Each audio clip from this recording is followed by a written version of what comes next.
How to log out of Pocket Broker application. Hi everyone, welcome back to Wake&Tech. If you are looking for a way to sign out or log out of your Pocket Broker account on the Pocket Broker app, then the process is quite easy, so let's jump in. First of all, launch open your Pocket Broker application, and once you're inside the dashboard or the home page, go to the upper left corner and tap on your profile icon. Now, in the expanded menu, you will see a little logout button at the bottom in the left.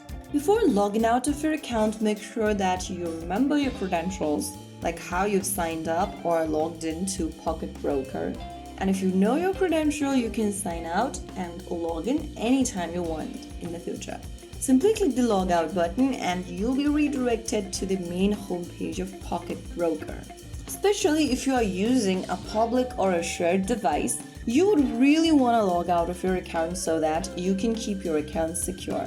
So there you have it. If you found the video helpful, don't forget to like, share and subscribe to our channel. I will be back again in the next video. Stay tuned and thanks for watching.